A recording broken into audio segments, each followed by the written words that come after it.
got a great week of guests lined up for you, and I'm kind of excited about today because today's guest is live with me, so you can ask questions. Chat is open. If you haven't followed or subscribed, do that now. Good time to hit share at the top of the conversation. Today's guest is Nick Vujicic, and he has been on Life Today many times, and just on a personal level. I mean, most of the guests we have here are great. There's a few that whatever. But the vast majority of the guests on Live Today are just really great people. And Nick certainly fits that bill. Just one of the coolest guys to hang out with, backstage and fun to interview too. So Nick is with us, and he's doing some very interesting things, some controversial things. And we're going to talk about those. So you want to stick around or come back and watch this later for sure. But Nick, for people maybe that don't know who you are, first of all, thanks for being with me. But give them a little bit of a background so you can explain the accent and all that. Well, everyone, first of all, welcome and thank you so much, Randy, for having me here today. It's been a while, so virtual fist bump. Love you, brother.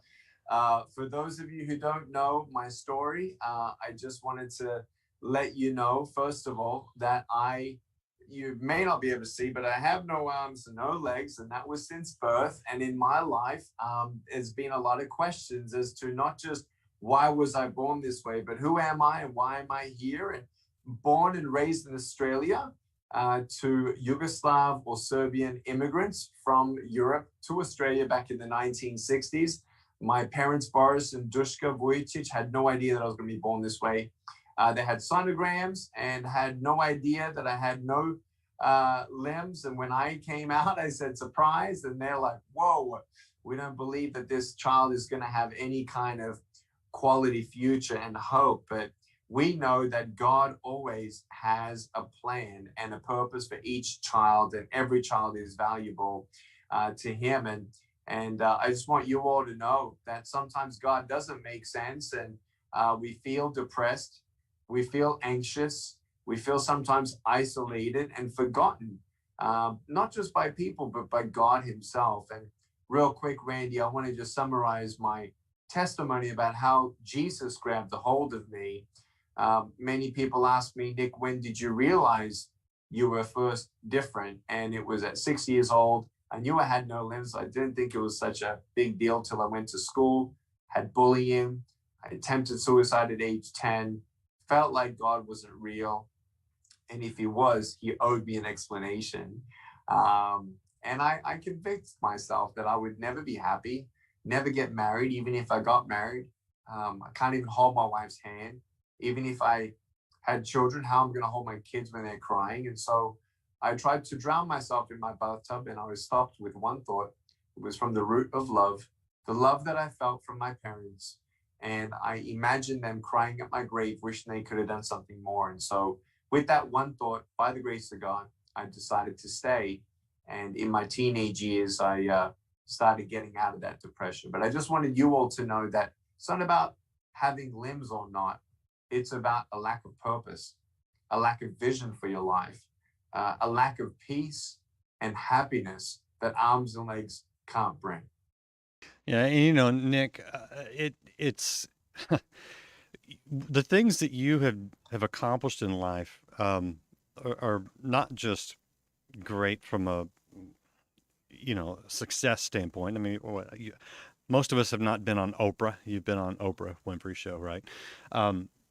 But there's video of you swimming and surfing and playing soccer. And so physically, you've actually accomplished things that probably when you were young, you thought you could never do. I don't know. When you look back on and I should mention, tell them how many kids you have. So me and my wife, her name is Kanae. She's half Japanese, half Mexican. We call that Japsican. And it was love at first sight. I looked at her, she looked at me, I couldn't feel my legs. And after close to 10 years of marriage, we now have 4 children, an 8-year-old boy, a 5-year-old boy, and twin girls who are 3. Which I think you're just on that alone, you're crazy. But when you look at the things that you've been able to accomplish with your physical limitations, just how do you even reflect on that? Because I know the rest of us are going, geez, wow, you know? You know, as I've had the chance to reflect, when you write books, I've written now 5 different books, New York Times bestseller, 3 million books in 39 languages later.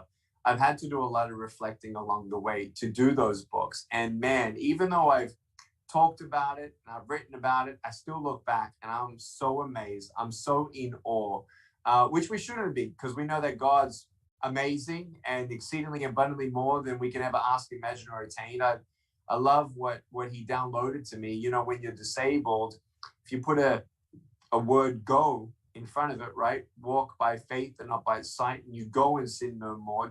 Go in front of the word disabled spells God is able to do exceedingly abundantly more, right? Than you can ever ask, imagine, or attain. And so I am amazed. And even now, Randy, I just want to be transparent and real, right? 2020 sucked, really sucked. And I went through a little bit of anxiety. I went through a little bit of fear myself. I went through it. You know, it's difficult furloughing some people, not in the ministry, through financial struggles. The ministry, Life Without Limbs, the 501c3, was blessed by the Lord. But the for-profit that I had for motivational speaking, as you can imagine, if your only cycle is worldwide speaking and COVID happens, it's gone to zero. And so it was quite difficult. Not to ever say that God wasn't in control. It's just I went through emotions, and I think we all go through emotions of sadness and sometimes anger, and feeling like there are very little amount of people that really understand what you're going through. And in that 2020 year, I also had to go through counseling. And so it's not just about the overcoming from a kid with no limbs to now becoming the victorious evangelist that's preached the gospel to 9.5 million people face to face, of which 1.1 million people gave their life to Jesus, and hundreds of millions through digital ministry. It's about the daily walk that Nick Vujicic walks as a husband, as a father, as an evangelist, as a person who's still a human that feels things. And we all need to go through, I believe, at some point of our life, Randy, counseling. And I've gone through that, and I feel it's really helped me with the right counselor, you know, to go through, to not just go through things, Randy, but God allows us not just to go through it, but grow through it, and seeing how his faithful hand continues to take us from strength to strength. And I'll tell you right now, you know, yeah, it's a little bit like, wow, looking over my entire life and saying, God is so awesome about how he can use a man without arms and legs to be his hands and feet, ordain him as an evangelist, send him to 21 presidents, 74 countries, and stand in front of the gates of hell and redirect traffic. Yes, but that's not the end of the story, right? My history is his story, and it's still being written. And we all have a story to share about the faithfulness of God. And I'm still, month to month, in awe of what God is doing. And Randy, I can't get through a year without fasting. Every year I fast 40 days without food, and not consecutively, but alternating months, 7 and 3, 7 and 3 days. And during a year, I at least fast without food 40 days in total. And spiritual warfare is off the charts. The importance of being sober-minded and awake and understanding the signs of the times is so important. Us remnant, who are awake, understand what's going on, and understand how we need to be a part of God's plan and glory, to be the extension of his hands and feet here to help people, to help in the foster care system, to help on the pro-life front, to help on the human trafficking front, to not be afraid of talking about something that you might be then accused of talking about political things. We really need to, as a church, understand that we've lost ground in this country because we never took the school board membership, the council membership, the ground unrighteousness, where when we see the seven mountains of influence, which when we want to change the world, nonprofits are huge, church is huge, education is huge, business is huge, media is huge. But you know what controls most of it? The political influence of a country. And I think we're awakening to that. I think we're awakening to, I mean, Randy, you know the history of countries splitting up.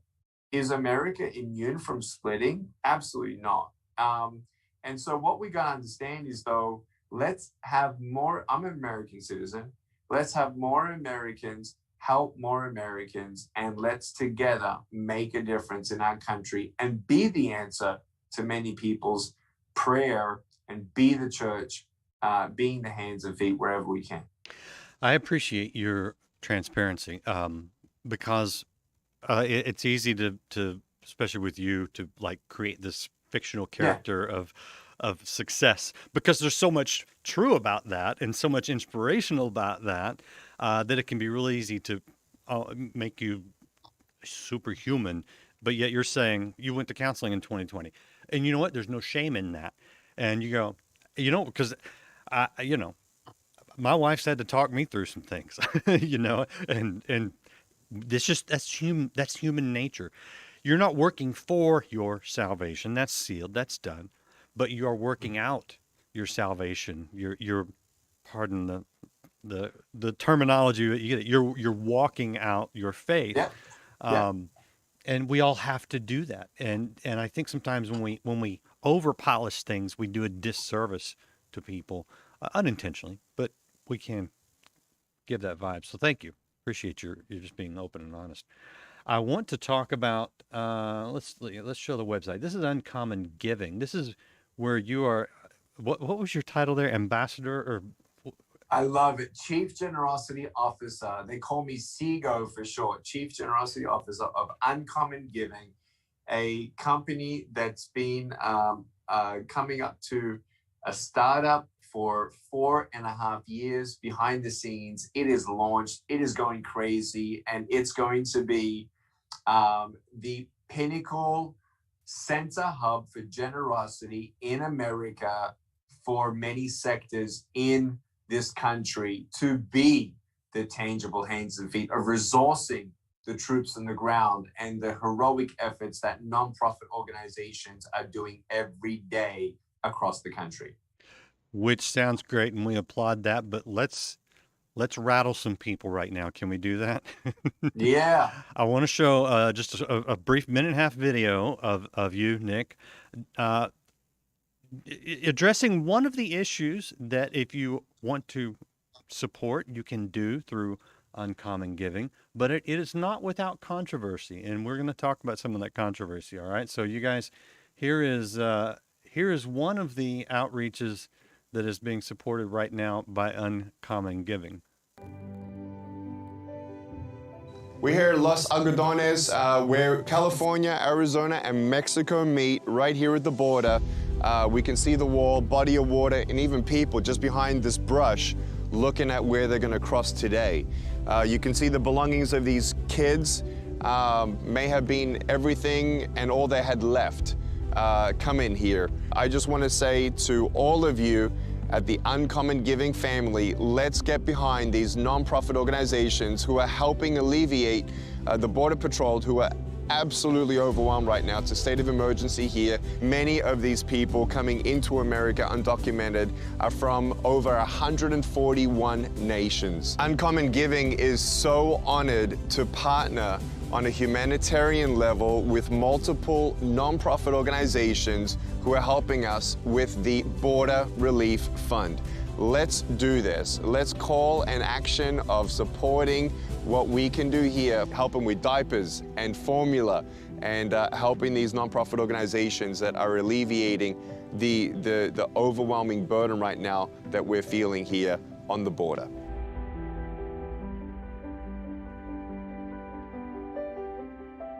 All right, so that is uncommon giving. That's not the only thing that you can do through uncommon giving, but that certainly is one of the more controversial ones. And I've had to work through this sort of just intellectually, and spiritually, and emotionally, because here in Texas, these are our neighbors. But this is an area where politically, I don't agree with the position that our country takes, and it is resulting in a humanitarian crisis at the border, whether they want to admit it or not. It is. And a lot of abuse that's going on with the trafficking, and of course the drugs are just coming in unabated now because the border patrol is so busy. And you almost go, you don't. Where do you land as a Christian? Where does the church land? Because you feel almost as if you help the people, which we know up here we should do, but if you help them, are we contributing to the problem? Where do you fall on this one?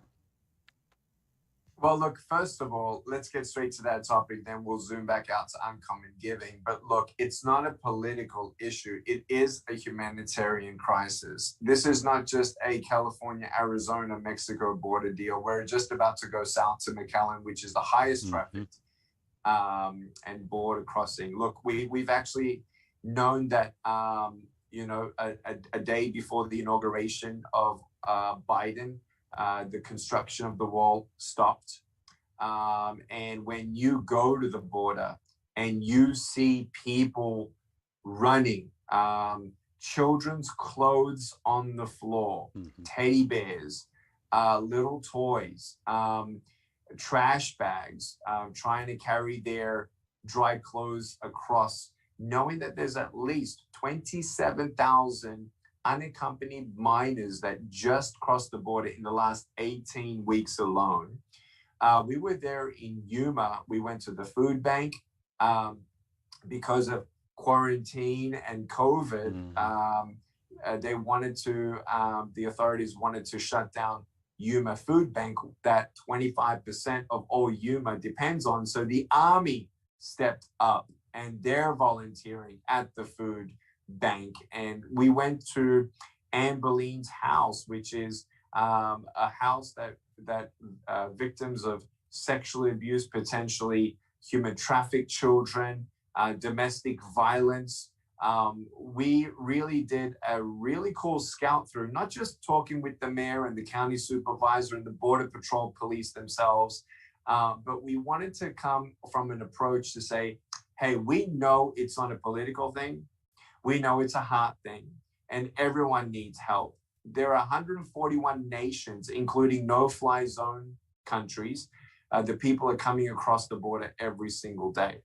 And so we have an incredible disabled system right now. And so we even are helping the families of the Border Patrol Police, the welfare system as well.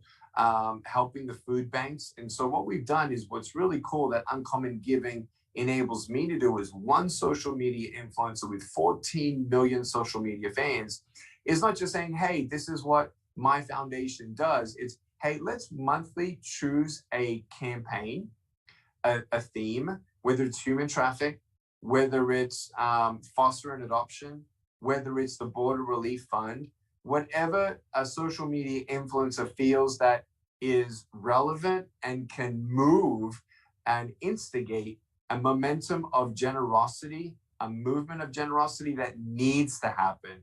America needs Americans like never before.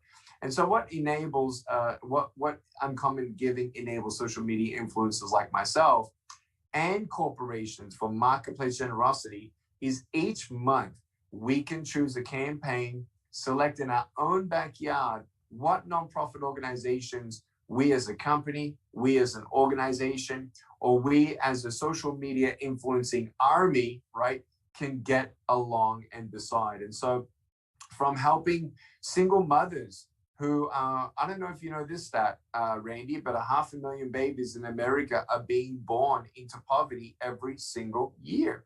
And so we're going to be doing the diaper bomb challenge. And I'm getting a couple social media influencers to help me with that. And so Uncommon Giving is where the central digital wallet of generosity for Gen Z and millennials alike and everyone of all ages can be involved in selecting what matters most to you, incorporating marketplace generosity to match funds of your employees to nonprofits that matter most to them. And I don't know if I can say this in entirety in details, but let's just say that in the future of Uncommon Giving, we want to also bridge the gap between the elderly generation, the grandma, grandpa, to actually sponsor their children or their grandchildren to go and volunteer at the local Salvation Army as well. So we all can come together, do our own monthly fund run. Maybe you've only got 70 people or 40 people or 12 people on your Facebook or Instagram, whatever platform you're on. Set up your own account to say, hey guys, this is the nonprofit I'm doing for this. Will you sponsor my 5K run? Or you're a nonprofit, claim your account today. It's for free, 3 minutes. That's all it takes. And if you're registered on the IRS, 501c3, bring up your account, get more exposure, and let people know about what you're doing. And let's enable Uncommon Giving to get you more exposure. Yeah, and that's interesting because that's something that here at Life Outreach International we have worked through for years, and it's been a hard technical jump for a lot of ministries, a lot of the legacy ministries, especially because they haven't known how to wrap their arms around the whole digital world. But man, that's where my kids are at. I got two Gen Zers, and that's what they do. They're not watching television. They're not mailing in checks. My daughter had to write a check recently and had to call us and ask how to do that because she's on Venmo, and we're like, well, how does that work? It's like so it's really cool the way you're doing that. Now, as far as the political, the issues on the border, by the way, I applaud you guys for spotlighting that, for helping organizations. I wish, I don't know how many churches are involved in helping the people, but where I've landed on this is that we have a really awful system. We have had for my whole lifetime, and I've watched it growing up here in Texas. I've seen the impact on people, and it's not good. But we don't blame those who are coming for a better life and coming to work hard, because I got to tell you, you recently moved to Texas. You'll find out real quick. Some of the hardest workers are those people that are coming across the border.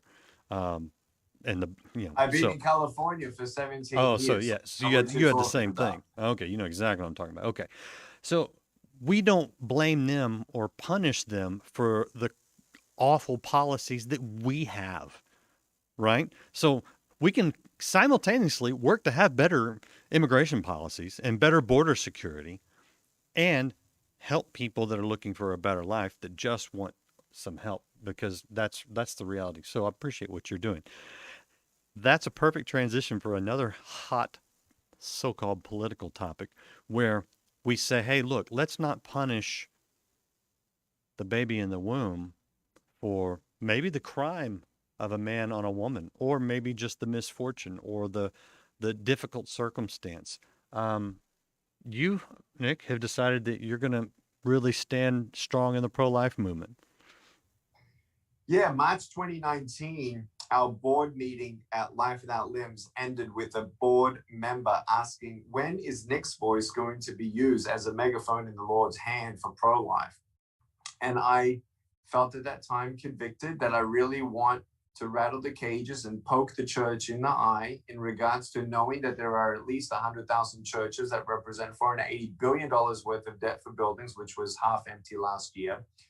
And we have, at 2018, the stats were 425,000 foster kids waiting for a home and 111,000 children waiting to be adopted. And here we are, and we can't get 99 families around the one who could maybe underwrite or actually facilitate babysitting to allow the parents to have a healthy marriage. We've known of some churches, very small handful of churches, that have done that really well. And but man, there's still at least 500,000 kids. And I told them at the board meeting, I said, look, we're talking about 3,600 babies a day. I said, what, we got to be also understanding of what's going to happen to the babies later. So where is the church? And the board member said, well, I just don't think we have enough time to make a dent for then you to speak about pro-life. And we did. And Randy, me and my wife, we made a heartfelt prayer to say, God, if you want us to become vocal, we know by the grace of God that we are clean. You need a clean reputation to have influence. And by the grace of God, he's held us there, and he will continue to hold us there by his grace. But Randy, our life turned upside down, inside out in many, many ways after that happened. A bank kicked me out. A major bank kicked me out. I found out as well that most banks, every viewer, just pick up your phone and ask them if they philanthropically give toward Planned Parenthood. And they'll say yes. 90% of the time, your bank, from the profits with God's money that you're stewarding, kills babies. And if you don't agree with abortion, then we kind of are being forced in this culture to basically choose, where do you stand? And so a lot has happened in my life, Randy, at that point.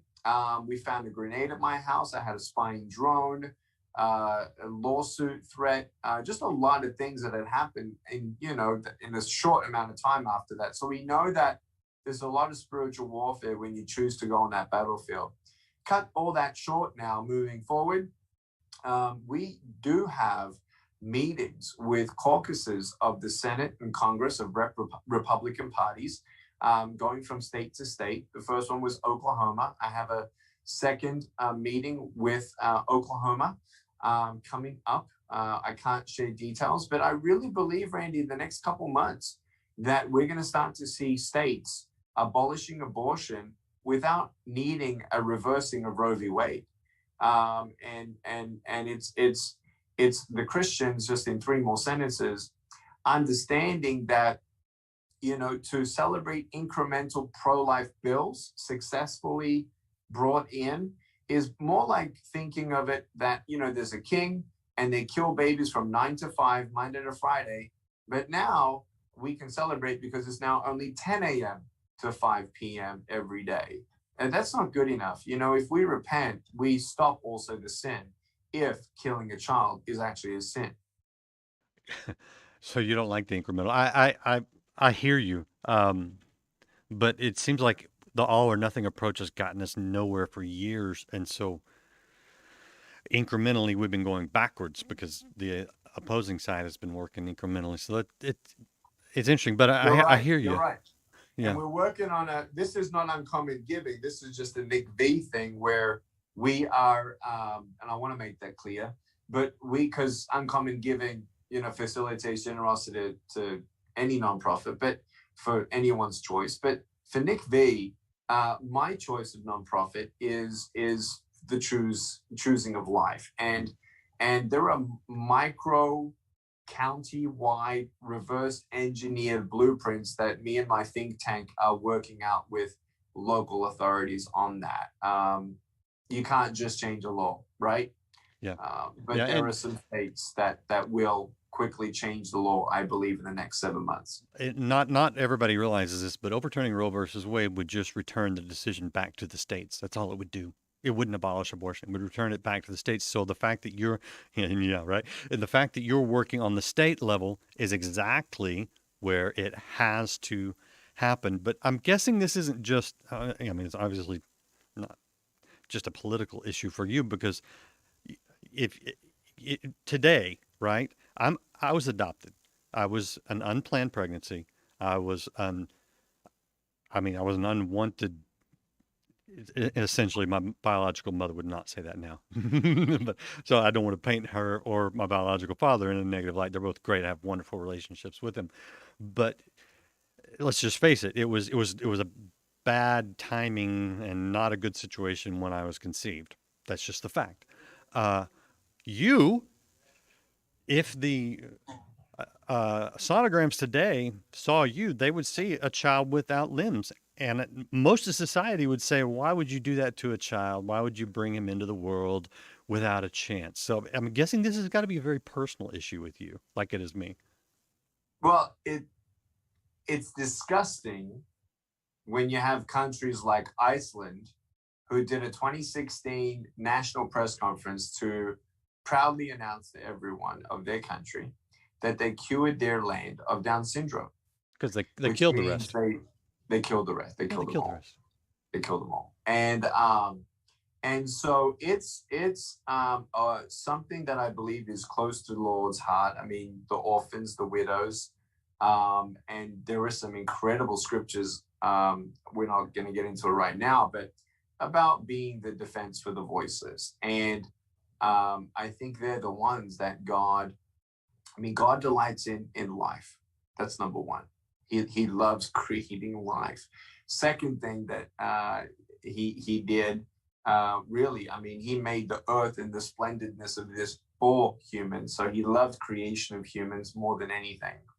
Second, the companionship, for humans to be with other humans. And then the third thing is seeing souls saved. And so those are top 1, 2, 3, according to what I can take from that. But you can't just preach the gospel and not clothe the naked, and not stand up for justice, and not be a voice for the voiceless.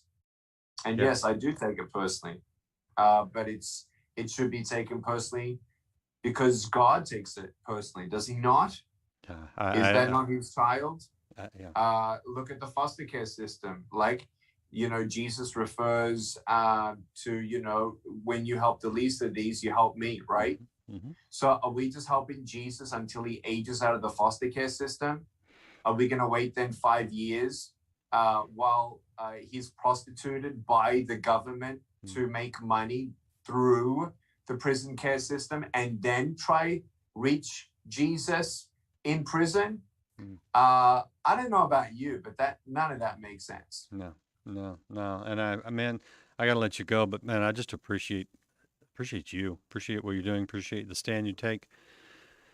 And man, gosh, anything else you got coming on in the future, you let me know. We'll sit down, we'll keep talking. Is there anything you want to mention today before I let you go that we hadn't hit on? Yeah, look, let's get real. This is it. You're either in this army of change or not. And uncommon giving is for everyone. Doesn't matter what religion you are, whatever your belief systems are. But please don't be the Christians that are last on the train. We are the biggest DVD buying segment in the world. Uncommon giving enables nonprofits who don't know what to do with even the future of the compatibility of cryptocurrency. Uncommon giving is always going to be on the cutting edge. We'll always be there to help nonprofits be the best that they can be, so that they can get resourced to do even more. So check it out. Yep. All right. Check it out, and I'll give a plug to lifewithoutlimbs.org, Nick's organization. Even though he didn't, he's being a good ambassador for Uncommon Giving. So you can check them both out, uncommongiving.com and lifewithoutlimbs.org. You got any books coming out soon? I want to write some, dude. I want to write some, and actually,